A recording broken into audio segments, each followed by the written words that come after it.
Yo, what's good, guys? It's Austin here, or Luna. So, my bad on dipping out again and not uploading. I can't lie, I've been working on music like crazy lately. These last 3 months, I've been in the studio every single day. And I know it's not the greatest excuse. I know some of you just want YouTube videos. You don't give two shits about my music, and I get that.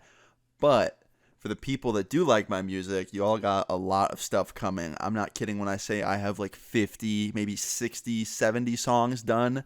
So, yeah, I'm getting stuff mixed. I'm pretty sure my next song is going to be out June 2nd, either the 2nd or the 9th, but most likely the 2nd. It's going to be called Adios, aka Butterfly 2. Tell my hometown to say adios. Yeah, I'm stoked. I hope you guys enjoy it. Anyway, let's jump into today's story time. I am back with a banger story time for you guys today. This story is one that I can't believe I haven't told yet. I thought that I did years ago. I thought it was one of my first videos, but apparently I haven't told it. So I was talking to my friends today and they were like, yo, tell that one story about the police raiding you when you were a little kid. And I was like, nah, I've told that. And they're like, nah, man, I don't think you have. So I went and checked and I didn't. So yeah, I'm here today with that. So I hope you enjoy it. Leave a like on the video if you do, and let's jump into it. So today's story time all takes place when I was 12 years old.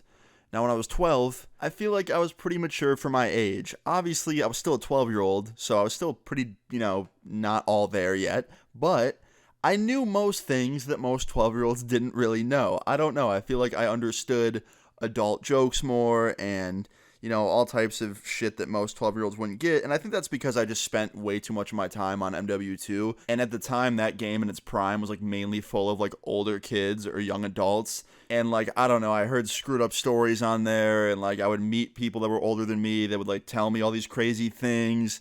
And I don't know, I just understood a lot quicker, I feel like, than the average 12-year-old things about life. Some of those things were good, some of those things were bad. Anyway, on to the story time. So around the time of being 12 years old, my mom was dating this new guy. We'll just call him John, okay? My mom had this new boyfriend. His name was John, and he was a security guard for a concert venue nearby. Now, from what I could tell, John was a pretty decent dude. Don't get me wrong, I didn't love my mom dating new guys because I don't like when people try and come in the picture and act like my dad, because I have a dad already. But most of the guys she dated didn't do that, luckily. And John didn't do that, and I respected that. So John was a cool guy in my book, right? And whenever we go over there and hang out with him and have dinner, he was always really nice to me. But I did notice one thing about John that was kind of odd. Every time we go to John's house to have dinner or just hang out there, watch a movie, I smelled weed. He was never smoking it. I never saw any, but it always smelled like weed. The whole house. Thought that was really weird. And I used to ask my mom about it. I was like, Ma, why does it smell like that in there? And she's like, oh, John sometimes smokes a little bit because his back hurts. He has back pain from work every day. So, he wants to, stay pain-free. I thought that was odd because John was a security guard, so he shouldn't be having back pain from work every day. He stands at a door or sits. He doesn't, lift anything heavy. It just felt really weird, right? I felt like she was lying to me. But even if she was, I didn't really care if he smoked weed or not. I didn't give a fuck. It's not my business, whatever, right? Anyway, now that you know that, let's go on with the story. So, one day, in the summer, when I was 12 years old, John invites me and my mom over for dinner, and then after, we were going to watch a movie together. Now, we get to John's house. It's about 5 p.m. John has dinner ready. We eat for about 30 minutes, 45 minutes, and then after that, we go in the living room and we sit down on the couch, and John starts renting the movie we were going to watch. And while he's looking for the movie to rent, I'm just on my phone, not really doing much. I'm texting some friends, and randomly, I see a light flick on in the backyard and then flick off really quick. Now, I didn't think much of it. I just figured his dog set it off or something because his dog had a little doggy door that he would go through and come in sometimes with. So I didn't really think much of it, right? Then all of a sudden, I see someone move at the front window. Someone walks by really quick. And then I look over at my mom and she looks at me because she saw it too. And I was like, did you see that? She goes, yeah, John, someone's in your yard. And he goes, oh, what? And he goes over the window and he goes to look out of it. And the minute he puts his head up to the glass to look out the window, a giant floodlight, a huge police spotlight, right? It turns on at the entire house, and immediately everyone jumps out of the bushes, and a bunch of people are in the yard pointing guns at the house, and they're taking cover. And then we hear these 3 loud bangs at the front door, really hard knocks, right? And I hear someone yell, "Come out with your hands in the air," or something along those lines, right? And of course, our hands all go up because we don't want to not listen and then have something bad happen. So the door swings open after our hands are up. These cops run in, immediately handcuff all of us, and then bring us to the front yard and sit us down on the porch, and we start talking to the police, right? Now, immediately, I'm super confused, right? I'm asking them, like, what's going on? What's happening? And no one's giving me a straight answer.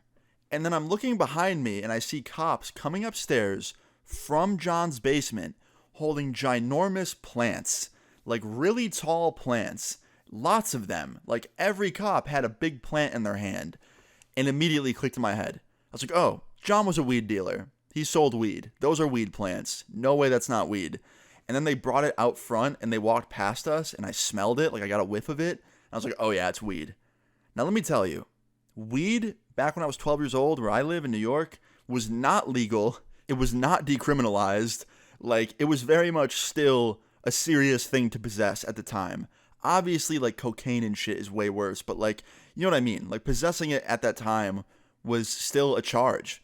And yeah, within like 30 minutes, Josh was put into a cop car and placed under arrest and sent to jail. And they raided his entire house. They took all of his weed plants. Luckily, me and my mom got unhandcuffed, and the police apologized to us because they knew that we were just, there for dinner and a movie. Like, we weren't associated with his drug business. And they let us go, which was nice of them. I appreciate that, police. But I remember getting in the car after John got arrested to go home with my mom. And I look at her, and she looks at me, and I go, did you know about this? She goes, yeah, I'm sorry. I didn't want to tell you because I didn't want you to think he was a bad guy. I've been telling him to stop selling that stuff, but he never listens, and now it's too late. And I was like, I don't care that he sold that shit. I just feel bad for him. And she's like, yeah, but still, he shouldn't be selling it. Like, it's illegal. And I was like, I guess, but still, like, hopefully he doesn't go to jail for too long. And guess what? John was in jail for like a day, and then he got bailed out by family. His family came in clutch. But somehow, John didn't do any jail time beyond that. He had to pay a fuck ton in fines, though. He went to court later on, and I remember my mom telling me he paid thousands in fines, like thousands of dollars. Also, he never smoked weed after this, and he didn't sell it anymore. So he was like very much completely done with it because he was so scared, and I don't blame him. But you know what's funny? This kind of has a happy ending. He didn't go to jail, that's good. And guess what John does now? He works at a weed dispensary, which I think is hilarious and like full circle. Now it's legal here, and like he can sell it and buy it with no problems. I just think that's so crazy because he's at a dispensary now. But anyway, that was kind of like one of the first times I ever got swatted, but it wasn't even like a swatting. It was like this dude got raided, and I was just there for it with my mom. So I hope you guys enjoyed it. If you did, please leave a like on the video. I'd really appreciate it. Feel free to leave your story times in the comments down below, and subscribe if you're new. I'll see you guys all later. Peace.